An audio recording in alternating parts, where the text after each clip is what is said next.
welcome back to my YouTube channel. Here I talk about tipid tips, personal finance, adulting 101, life hacks, and hopefully this could guide you to your own financial independence journey.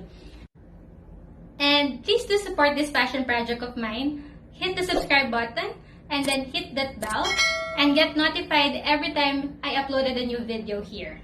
So, ang topic natin today ay mga bank charges na most probably it was discussed to you by the new accounts officer that handled your account opening.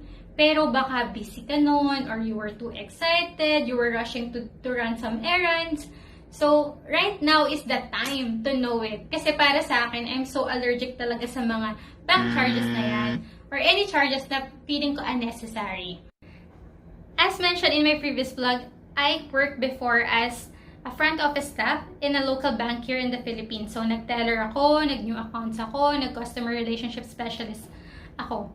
So, definitely, may mga bagay na dinidiscuss kami upon account opening. Pero siguro nga sa sobrang excited na tayo na mag-account opening or our mind is elsewhere, may mga bagay tayo na may miss out na ina-explain ng new accounts officer sa atin. I also want to discuss those common things na ma-charge sa account mo just in case you happen to do this or do that. Ang goal ng vlog na to is to identify those common bank charges and to be able to have an explanation on how it's happening.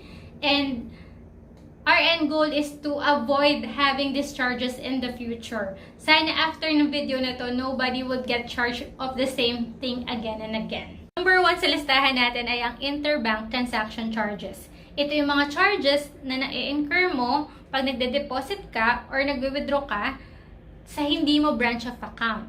So, just to define it more, ang branch of account is kung saan yung branch kung saan nag-open ka ng account.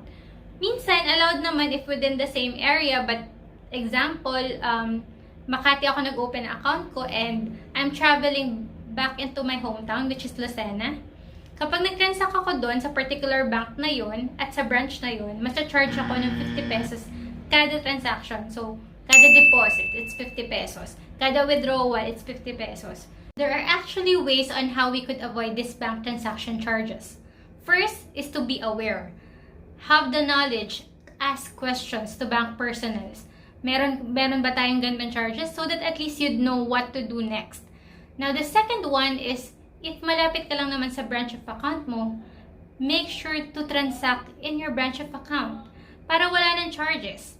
And then the third one is to utilize or maximize the usage of your online platforms like electronic banking, mobile banking. Doon kasi pag nag-transact ka, nag-fund transfer ka lang, there will be no charges. So at least 50 pesos, if lalo na kung recurring charge siya, kung mayat-maya ka nagde-deposit, mayat-maya ka nag-withdraw, mas safe kung mobile banking ka na lang, kung mag-electronic banking ka na lang, plus walang 50 pesos. Let's do the math here. So, kung may 50 pesos na charge ang bangko mo and you happen to transact at least 4 times a month, so it's 200 agad. But if you're aware and you ask questions, also, if meron ka lang talagang conscious effort to transact within your branch of account, there will be no charges as well. Plus, if you utilize the banking system, at least there's no charge still. Next on our list is the dormancy fee. So, paano nga ba nadodormant ang isang account? Nadodormant ang isang account kung wala siyang activity within a given period of time. It varies depending on the bank you are depositing your cash with.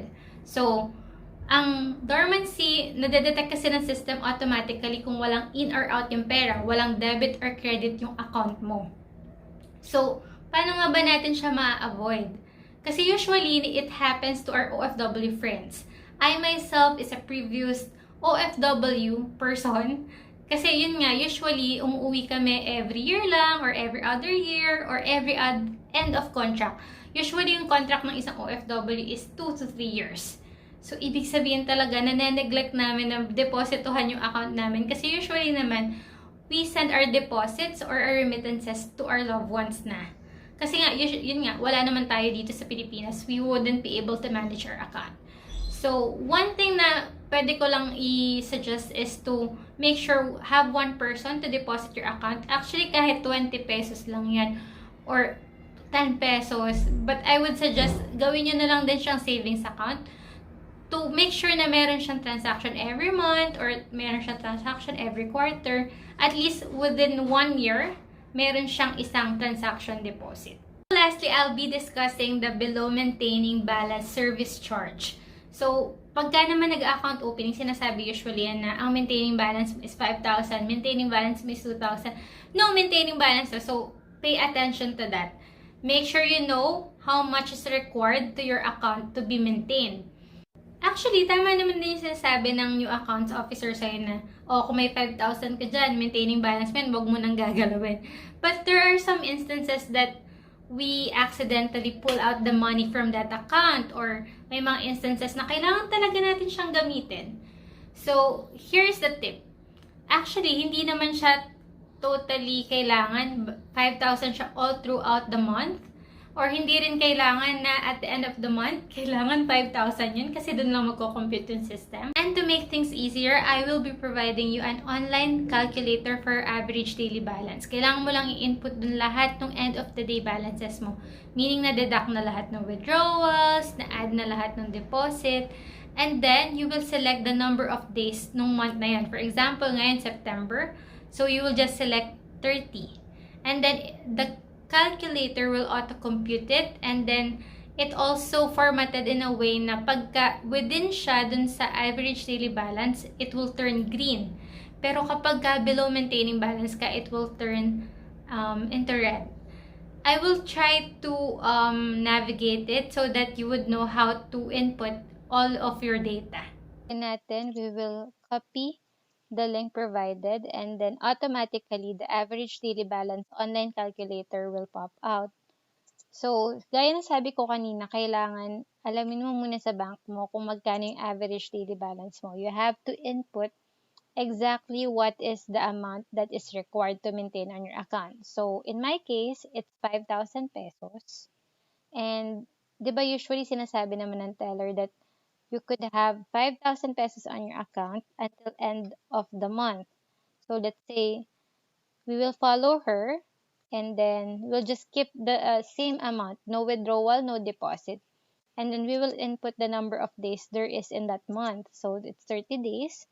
So within tayo dun sa average daily balance na required. Kaya natin nilalagay dito yung amount so that it will auto-compute it. So 5,000 siya, ibig sabihin on green cell. So, ibig sabihin, within siya dun sa average daily balance.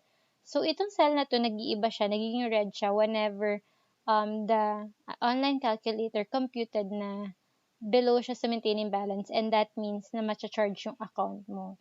So, not naman always nakakapag-keep ka ng 5,000. Let's have another scenario.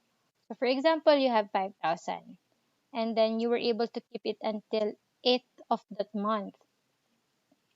8th of that month.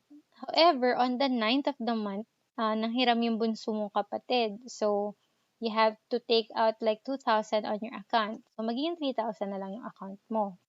And, he was able to return it on the 16th. Kasi yun na yung nagkaroon siya ng sweldo. So, meron siya ditong 5,000 pesos. So, you were under the knowledge na okay lang yan kasi at the end of the month naman 5,000 siya. So, 5,000 siya. But the online calculator would compute na 4,533 lang yung maging average daily balance mo dahil nag-take out ka nga ng certain amount at this part of the month. So, actually, pwede mo rin yung i-utilize tong calculator na to kasi since nga may nabawas ka in the middle of the month, might as well you could just add a little more here. When you return the money, so, di ba 5,000 yan? Gawin mo na lang siyang, let's say, 6,000. So, kung 6,000 ba siya, dinagdagan mo siya ng 1,000 at least, somehow, comply mo yung requirement. So, just to give you the idea, the average daily balance, it is computed in a sense na yung end of the day balance mo, Yun yung after withdrawal, after deposit, ito yung naging balance mo. I-add natin lahat yan per day, and then we will divide it on the number of days kung ano man yung merong month na yon. For example, ngayon September 30 lang. Okay?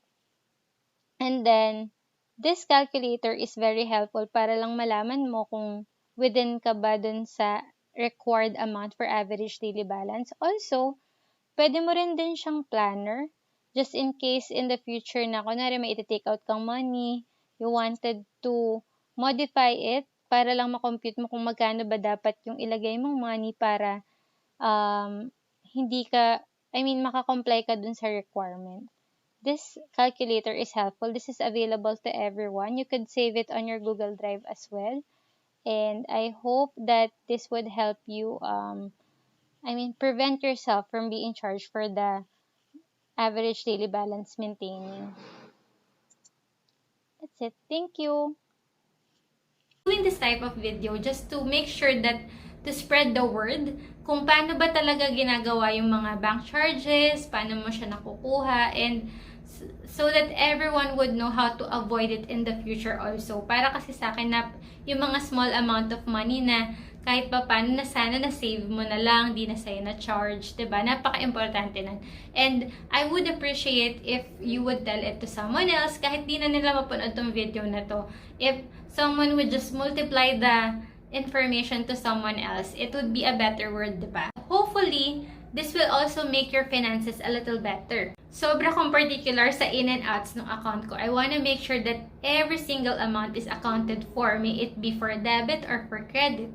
And since you're in this part of this vlog, I am hoping na somehow you were enlightened on the different bank charges na dati tinitake for granted lang natin.